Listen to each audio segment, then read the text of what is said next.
오늘 본문에서도 다양한 잠언들이 나오고 있습니다. 이 잠언들은 주로 일상생활을 살아가는 지혜를 전해주고 있음을 알 수가 있습니다. 그래서 이제 이 내용을 세 가지 큰 주제로 묶어서 다루고자 합니다. 첫째는 자랑하는 것에 대해서, 둘째는 진실한 충고에 대해서, 셋째는 지혜로운 아들에 대해서 살피고자 합니다. 첫째로 오늘 잠언은 자랑하지 않는 것이 지혜라고 말하고 있습니다. 1절을 다시 읽어드리겠습니다. 너는 내일 일을 자랑하지 말라. 하루 동안에 무슨 일이 일어날는지 내가 알 수 없음이니라. 아멘. 자, 우리가 일반 격언 중에서도 웅변은 은이고 침묵은 금이다 하는 말을 우리가 한 번쯤은 들어봤을 것입니다. 자, 이것은 무슨 뜻입니까? 그만큼 신중한 것이 섣부른 말이나 조급한 말, 또 사려 깊지 않은 말을 발설하는 것보다 훨씬 낫다는 것을 뜻합니다. 자, 만일 우리에게 어떤 중요한 일이 있어서 그것이 거의 결정되었다고 할지라도 그 완전한 결정이 만일 내일 내려진다면 오늘 그것에 대해서는 침묵하는 것이 당연히 지혜롭다고 오늘 잠언이 말합니다. 왜냐하면 거의 결정되었다고 할지라도 마지막 순간에 틀어질 수도 있고 하루 동안에 또 번복될 수도 있기 때문에 그것을 미리 발설하는 것은 지혜롭지 못합니다. 어쩌면 우리 모두는 신중하지 못했던 말, 또 별 깊은 생각 없이 했던 말, 또 배려 없이 했던 말들 때문에 곤혹을 치른 적이 한 번쯤은 있을 것입니다.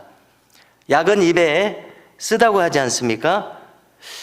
그와 같은 곤혹스러운 시행착오를 통해서 우리는 우리 자신이 성장하게 됩니다. 그러면 우리가 성장하는 것을 통해서 유익을 얻을 수 있습니다. 지나간 우리가 실수한 일은 잊어버리면 그만입니다. 그래서 앞으로 잘할 수 있도록 우리가 유익을 취하면 될 텐데요. 만일 우리가 시행착오를 통해서도 배움을 얻지 못한다면 그것은 참으로 안타까운 일이 될 것입니다. 왜냐하면 다시금 자신과 타인을 곤혹스럽게 만들 수 있는 일을 또 저지를 수 있기 때문에 그렇습니다. 이렇게 우리의 마음이 만일 교만하다면 배울 수 있는 여지가 없어지게 됩니다. 그러나 우리의 마음이 겸손한 마음을 가지게 되면 우리 스스로의 마음문을 활짝 열고 미래를 위해서 소중한 교훈을 얻게 될 수 있을 것입니다. 또 우리가 오늘 말씀 2절을 보니까 이렇게 말씀하는데요.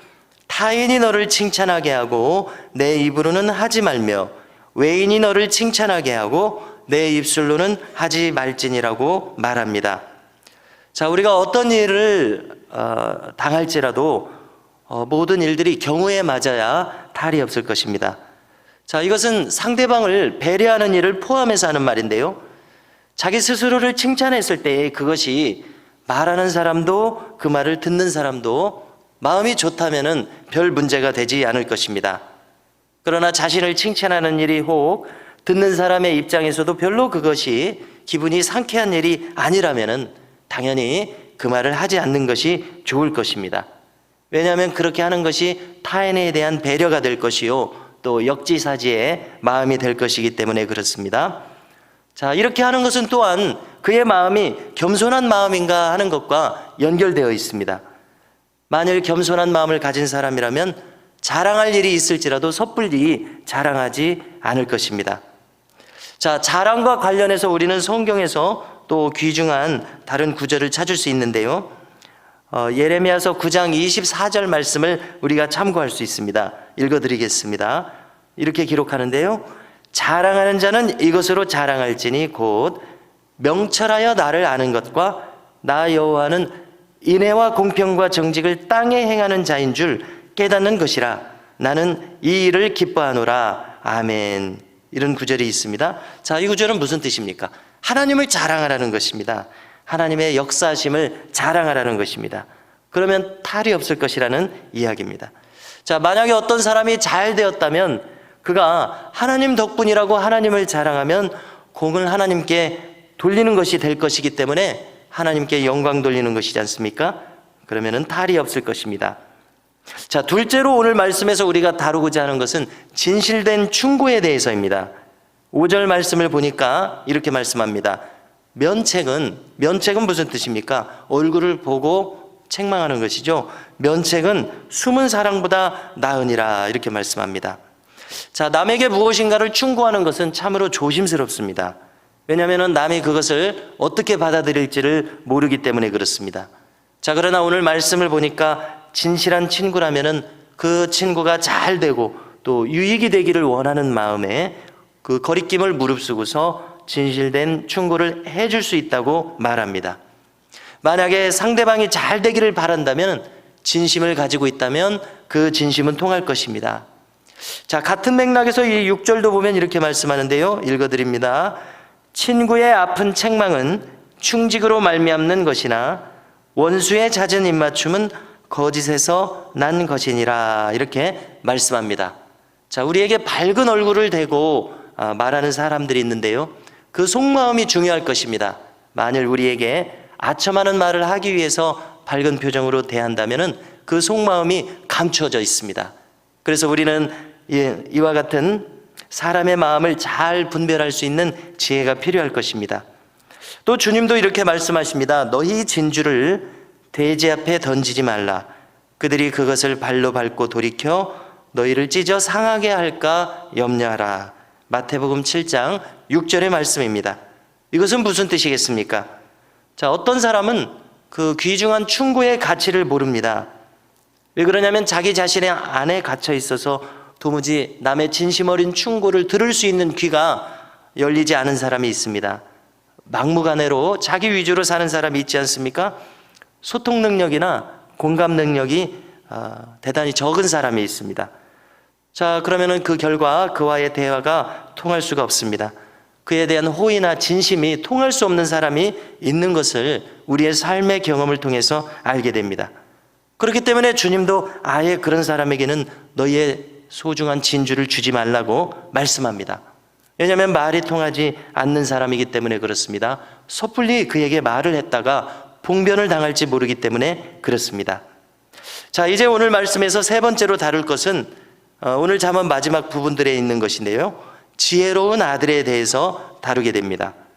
자, 지혜로운 아들은 부모에게 기쁨이 된다고 말합니다. 참으로 당연하면서도 재미있는 잠언이라고 생각합니다. 자식이 잘 된다면 부모는 든든합니다. 자식이 또 지혜롭다면 타인에게도 부모는 당당하게 됩니다. 왜냐하면 이 자식은 부모의 삶의 열매입니다. 보람이기 때문에 그렇습니다. 만일 자식이 도덕적으로 올바르다면 그것은 부모가 또한 옳게 살았다는 증명이 됩니다. 그래서 지혜로운 자식을 가진 부모는 오늘 말씀을 보니까 이렇게 말할 수 있습니다. 나를 비방하는 자에게 내가 대답할 수 있으리라. 이렇게 기록합니다. 자, 무슨 뜻이겠습니까? 자식을 바르게 키워냈기에 타인들의 비방 앞에서 당당할 수 있다는 것입니다. 자신의 정당성을 가지고 설 수 있다는 것입니다. 자, 또 12절에 보니까 지혜로운 아들은 재앙을 보면 숨어버린다고 말합니다. 그러나 어리석은 아들은 분별력이 없기 때문에 자기가 이제 해받을 줄도 모르고 밖에 나가서 악에 연루된다고 말한 것 아닙니까? 얼마나 안타까운 일입니까? 자, 이와 같은 아들은 부모님에게 근심거리가 될 수밖에 없습니다. 자, 또한 오늘 본문 마지막을 보니까요, 다시 한번 보증 서는 것이 위험하다고 말합니다. 가족도 아니고 생면부지의 타인을 위해서 보증을 선다면 그 보증의 위험성은 극대화됩니다. 그래서 뭐라고 말합니까? 그의 소중한 옷이나 그 사람 자체를 담보물로 확보하고 있으라고 말합니다. 자, 동서고금을 막론하고 보증을 서는 일은 너무나 큰 위험성을 동반합니다. 보증을 적극 권하는 격언은 결코 존재하지 않을 것 같습니다. 성도 여러분, 오늘은 첫째, 섣불리 자랑하지 말 것을 다뤘습니다.